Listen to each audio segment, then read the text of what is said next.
Hi, and welcome to my channel, Shades of Sage, where I share all things motherhood. My name is Hashima, I'm a doula and mom of 5, and today I'm talking all about how I did my own prenatal appointments at home and why I decided to do that. So if you're interested in listening about my semi-wild pregnancy, just keep watching. So to start, I feel like I should give a little bit of context as to why I decided to do this, like what led me to doing my own prenatal appointments and why I felt the way I did.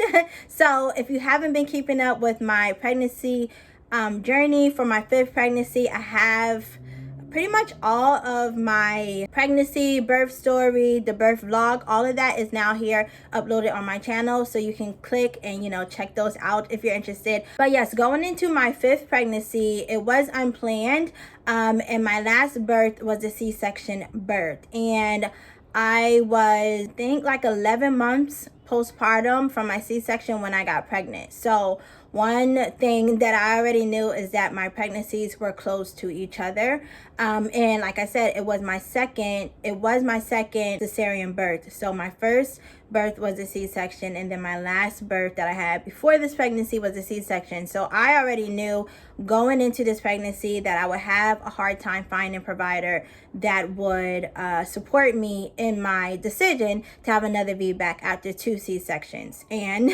like I had anticipated, it was pretty much impossible for me here in my state of New Jersey, and so I did not have that support. So I knew that going in, and because this was my 5th pregnancy, like I kind of knew just how my body responded, to pregnancy and labor and birth and all of that stuff. So I wasn't able, like I said, to find a provider that supported me in my decision to have a VBAC.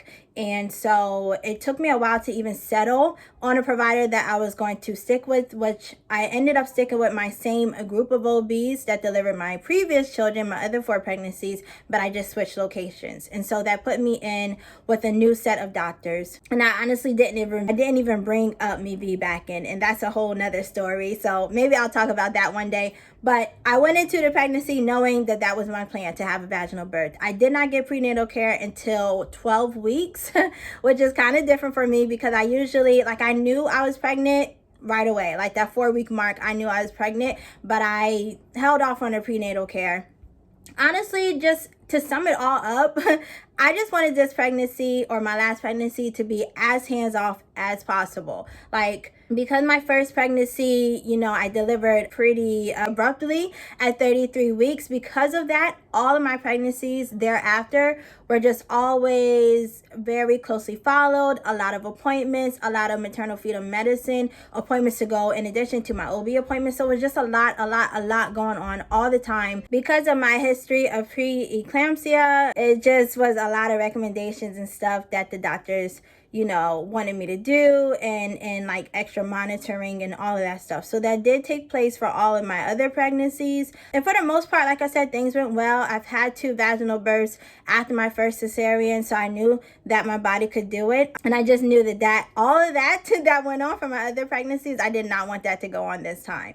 And I just really went into the pregnancy just trusting my body and trusting God, and I put everything before him, that I wanted to happen throughout the course of my pregnancy, and then of course for my labor. And I just really just trusted him. I just really gave it to him and was like, this is how I want things to go, and I'm trusting you and believing in you that you will help me, to make it through this. So I did not have OB support. That is probably one of the first things that I want to say that led me to not, having all of my prenatal appointments. And because it was my 5th pregnancy, I felt really comfortable in my body. Even though my last birth ended in a C-section birth, or ended in a cesarean, I still felt comfortable and confident in my body. I knew warning signs and things like that to look out for throughout the course of my pregnancy. So yeah, by the time I got my first prenatal appointment, it was at 12 weeks, which isn't too far off the normal for some providers. It really does depend on your provider. Some want to see you as early as 6 weeks, and usually for me, I usually would go in 8 weeks. So I really only missed that first one. So I did that. I had prenatal care up until 36 weeks. I might have missed an appointment or 2 in between there. So I would say half of my pregnancy was followed by the physician or followed by my OB practice, and the other half I did not. So coming into 36 weeks, okay, so a lot of the a lot of the prenatal tests and things like that, I declined this pregnancy. I just was not going to do them. You know, like I said, I am a researcher. I love to do researching about birth and all of that stuff, labor. And, you know, I'm really into like holistic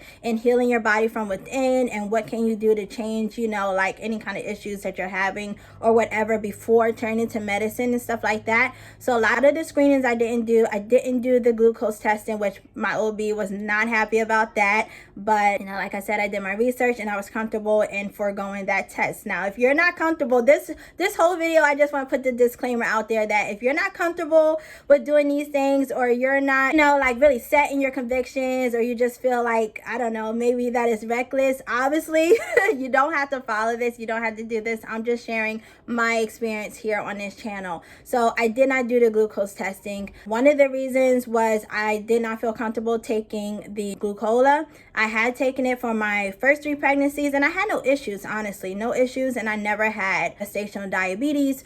For my last pregnancy, I tried the finger sticks. So I did that, you know, 4 times a day with the glucose monitor, and that is how I did it last time. This time going into it, I was like, well, I'm not at risk for it. I've never had it. My babies always tend to be smaller anyway, so I knew that, you know, having the potential of having a big baby wasn't really a factor for me. And so and then with my job at the time, it was like nearly impossible to do that 2-week, you know, glucose testing on myself that I had done in my previous pregnancy. So I was just like, I'm not going to do it unless you have an alternative and natural and holistic way that I can take this test. So some doctors will let you do like a high sugar meal, like a pancake meal or whatever, or they'll let you take like orange juice or, you know, like grape juice or whatever, and then let you come in for the testing. My OB said no, and I was like, no, then I'm not taking this test. And so that's how that went. And long story short, I did not have gestational diabetes. So the next test that they really wanted me to do, though, was the GBS testing. So that's group B strep. It's like a swab that they do at 36 weeks. So they swab your vagina, they swab your rectum, and then they test you to see if you have it. If you do have it, when you go into labor or when your water breaks, they want you to come in pretty much right away so that they can get you started on antibiotics so that it doesn't pass to your baby, you know, if you're delivering vaginally. So I declined that again this time, and my doctor was just like up in arms about it. Now, mind you, I had my doula come with me to this appointment, and the doctor, even though she was friendly, should I say friendly-ish, she just was rambling on and on and on and talking about, you know, the risks of this and this and this, and, you know, the fact that I had wanted to VBAC, because by now I had a doctor ask me when I was scheduling my cesarean, and I was like, I'm having this baby vaginally, and then all the doctors were pretty much like, what? Because they just assumed that I was having a C-section. Like, they didn't even ask me. They just, you know, basically was telling me. And I had a doctor, you know, finally ask me, and I respected her for that. And I was like, I'm not having a C-section. So anyway, the doctor, you know, she's doing all this talking, and she's talking to my doula, which also happens to be my mom. So I think she thought that if she talked to my mom and could convince me to do the test and, you know, have a C-section or all this stuff, like, the appointment went on too long. Long story short, it went on too long. I was aggravated. I was ready to get out of there. And I just didn't feel like it was necessary for me to spend the rest of my pregnancy worrying about, you know, just all this. I just feel like extra stuff, all this fluff that the doctors want to come in and tell you and scare you about. And I wasn't in the mood for it. Like, I allowed that to go on for my previous pregnancies, and I just was not doing that this time. I was like, I'm going to spend this pregnancy calm and relaxed and stress-free, and I'm gonna have this baby. And so after I walked out of that appointment, I was like, I'm not going back. Like, that was in my head. I had already been thinking about it for a while, because again, when I go to these appointments, I felt like I always had to fight. I always had to convince the doctor, this is why I should have a VBAC, or this is why I'm deciding this, or this and that. And I'm like, no, first of all, I'm grown, you know, and my decision is my decision. This is my body. This is my baby, and I'm going to do what I feel is best. And I think we often, you know, when we're going to the doctors and everything like that, we often put that power and that decision in their hands. And I was like, no, I'm taking my power back. I'm going to decide how I'm going to do this. And then if I need help, if I get in a situation where I need help, I need the assistance, I need the extra monitoring, whatever the case may be, I know how to ask for it, you know, and I know how to seek it, you know, whatever. So anyway, I was like, I'm not going back. I told my doula, I told my mom, I'm not going back. This is what we're gonna do. She at first was not that comfortable with the idea, but I was already dead set on what I was gonna do. So I did not go back, and so the rest of my pregnancy was monitored solely by me and my mom, who is my doula, and she also is an RN nurse, and we did my prenatal appointments here at home. So I will tell you what that looked like. So we basically just did what they do when you go into the office. If you've been pregnant before and you've had your standard, OB appointments, they only do a couple of things and you're in and out the door. So I'm like, I can do that here at home myself. So one of the things that I did was weigh myself. So I always weigh myself every week just to see, kind of where I am. Now, to me, weight isn't that big of a thing. I just feel like it's something that you should kind of keep in mind. All right, so I weigh myself every single week, and mind you, at 36 weeks, if you are with a traditional OB, you start seeing your doctor every single week. So I just did my stuff every single week, and I will weigh myself. I will measure my belly. I have my handy dandy measuring tape here, which I bought this for my weight loss journey. Like, I usually measure everything, but I use this for my pregnancy. So I would measure my stomach, from the top of my fundus down to, where I thought the baby was. Now, she was really, really low, so a lot of times I measured a little bit, lower than the weeks or whatever, but it still was a good guideline for me. Like, throughout the pregnancy, I still was like, getting bigger and bigger. And so if you are going to do this at home yourself, you just want to make sure that you're using the centimeter side of your measuring tape. And I think the other side is inches, yeah. So use the centimeter side, and whatever week of pregnancy you are, that's how much you should be measuring for your centimeters. So say you're, 22 weeks pregnant, you should be about 22 centimeters, give or take. They usually say give or take 2 in either direction. So without there being too much of a concern, because if it's too big, that could be a problem. And if it's too much smaller than you're supposed to be, that can be a problem as well. So that was another thing I did. I also had a fetal Doppler. Now, I don't have that here to show because I actually am loaning some of these equipment out to my client currently.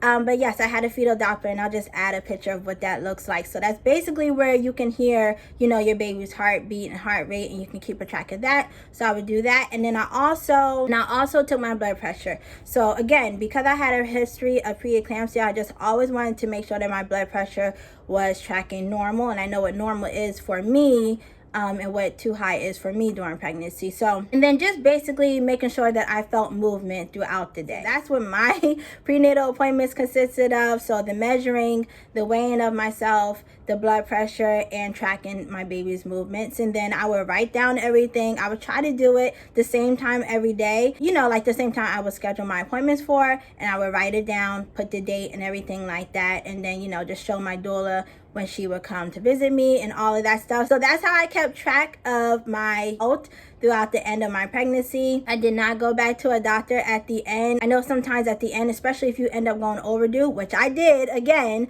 they want you to come in for like weekly, even like 2 to 3 times a week, Dopplers and NSTs, and I am so grateful that I did not have to do that this time, because it's just such a pain. And I understand, like I said, I understand the reason why a lot of these practices are put in place and all of that stuff, but again, I was not doing that this time. So when I went into labor, on my own here at home, and then pretty much labored here the whole entire time by myself, or not by myself, but without medical professionals. And then I ended up going in at the end. If you want to see, why I decided to go in, because it was a planned home birth, you can check out my last video. You can check out my birth story where I talk about all of that in there. But yeah, I felt completely comfortable with doing this stuff here at home, because honestly, it's just I don't know. It's just, I believe that birth is not an illness. I know it can lead to different outcomes and things like that for mom and baby if certain issues are, come about during the pregnancy or during your birth or whatever. But the way that it's treated in the hospital and the way that OBs treat you, especially if you already had a cesarean birth, it's just not, I just feel like it's not helpful. you know, I don't know. At this point, I feel like I'm rambling a little bit, but it wasn't helpful for me, especially the way that my last pregnancy or my last birth went before this one. And looking back, I can see why certain things happened the way that they did. And I was just like, that's not going down like that this time. So I'm just so glad that, you know, that I was able to do that myself. Now, would I recommend that you do this? Like I said, you gotta really sit with yourself and see, are you comfortable with doing this? And then again, like educate yourself. So know what are some warning signs that you would have to go seek, you know, medical help or medical professionals for anything. Like for me, my blood pressure, I just had to make sure that it stayed a certain rate. But if it was starting to climb, or if it stayed, you know, elevated for a long period of time, then that would have been a warning sign for me to go seek help, like something's not right. Or if I got like massive swelling, like, you know, had happened before, then I know go seek help. But none of those things happened, thank God. For the most part, this pregnancy was like pretty much like, was like one of my less complicated pregnancies, I should say, or maybe the less complicated pregnancy. Like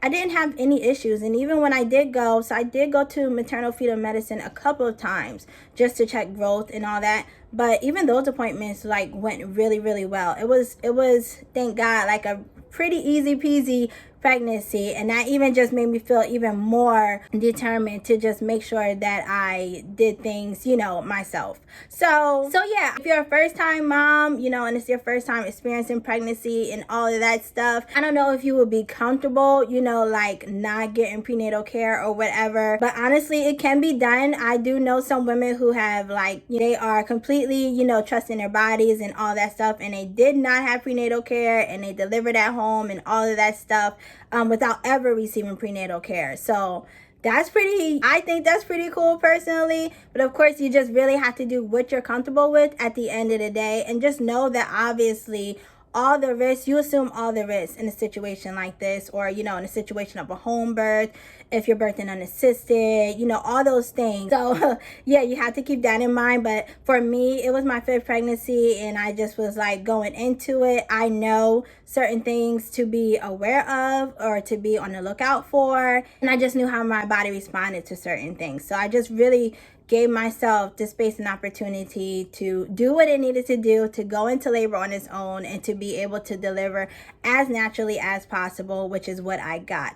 One thing I forgot to mention, that my OB practice stopped doing the, you know, sometimes, or some practices when you come in, they have you pee and then they'll test it for protein and they'll test it for sugar. So that was the case for my first 3 pregnancies, I want to say, or maybe my first 2, but they stopped doing that, at least in my practice, a couple of years ago. So if that's something that your doctor does do for your prenatal appointments, and it's kind of like one of those things where they just want to keep an eye on things, because obviously if you have sugar in your urine, that could be a problem. If you have protein spilling in your urine, that could be a sign of preeclampsia, which again, I did experience personally. So though, if you are doing your own prenatal appointments at home and you want to test your urine, there are ways to do that. So you would just have to, you know, get little containers that you would feel comfortable, you know, urinating in. And then they do have test strips that you can test your protein and test your urine. So if that's something that you want to do, you know, to monitor so that you can be guarded with as much information as possible, you can buy those. I think they're on Amazon. I'm not quite sure because I haven't actually looked it up to purchase it for myself,